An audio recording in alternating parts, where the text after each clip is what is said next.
మీకు ఎప్పుడైనా మీ మొబైల్లో ఉన్న ఫైల్స్ని మీరు ఓపెన్ చేయాలన్నా సరే మనీ పే చేయాలన్న మెసేజెస్ వచ్చాయా? అయితే మా ఫ్రెండ్ స్టోరీ చెప్తా వినండి. మా బీటెక్ ఫ్రెండ్ ఏంటంటే చాలా మూవీస్ చూస్తాడు, మూవీ లవర్ అనమాట. డిఫరెంట్ వెబ్సైట్స్ నుంచి డౌన్లోడ్స్ పెడతాడు, చూసి ఎంజాయ్ చేస్తాడు నైట్ అంతా. అలానే చాలా మంది చెప్పారు అది గుడ్ కాదు, మొబైల్లో డిఫరెంట్ సాఫ్ట్వేర్స్ డౌన్లోడ్ అవుతాయి, మంచివి కాదని చెప్పినా వినలేదు. మీకేం తెలియదురా అని లైట్ తీసుకున్నాడు. బట్ వన్ డే ఏమైందంటే అలానే మూవీ డౌన్లోడ్ చేసినప్పుడు ఒక మాల్వేర్ అనేది డౌన్లోడ్ అయిపోయింది. అది వీడికి తెలియలేదు. సో నెక్స్ట్ మార్నింగ్ లేచేసరికల్లా వాడు ఏ యాప్ ఓపెన్ చేద్దామని ఓపెన్ అవ్వట్లేదు, ఫైల్స్ గ్యాలరీ ఏది ఓపెన్ కావట్లేదు. వాడికి ఎస్ఎంఎస్లు వస్తున్నాయి అనమాట. ఏంటి, మీరు ఇది ఓపెన్ చేయాలనుకుంటే you have to pay 1 bitcoin అని.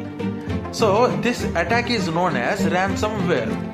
ర్యాన్సమ్వేర్ అంటే ఏంటంటే మీరు ఏదైతే డౌన్లోడ్ చేస్తారో తెలియకుండా కొన్ని ఫైల్స్ నుంచి కొన్ని అప్లికేషన్స్ డౌన్లోడ్ అయిపోతాయి. డౌన్లోడ్ అయిపోయి అవేం చేస్తాయంటే మొత్తం మీ డేటాని కూడా ఎన్క్రిప్ట్ చేస్తాయి. అంటే మీరు దాన్ని రీడ్ చేయలేరు, ఓపెన్ చేయలేరు. మొబైల్ మీదే, కానీ అటాకర్ దాన్ని ఓపెన్ చేయనివాడు. ఒక ఇంపార్టెంట్ డాక్యుమెంట్స్ ఉన్నాయనుకో, అటాకర్ ఏం చెప్తాడు, if you want to open this you have to pay some money to me. దీన్నే ర్యాన్సమ్ అంటారు అనమాట. అందుకే this is known as ransomware. So మీ అప్లికేషన్స్ లేదా మీ ఫోటోస్ మీరు ఓపెన్ చేయాలనుకున్నా సరే అటాకర్కి పే చేయాల్సి వస్తుంది. సో అందుకనే ఏది పడితే డౌన్లోడ్ చేయకుండా you have to be sure అనమాట whether that application is good or not.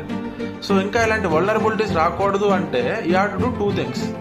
First thing ఏంటంటే అవేర్నెస్ కోసం తెలుసుకోండి, లైక్ ఏవి చేయకూడదు ఏవి చేయాలనేది. And the second thing is follow this channel.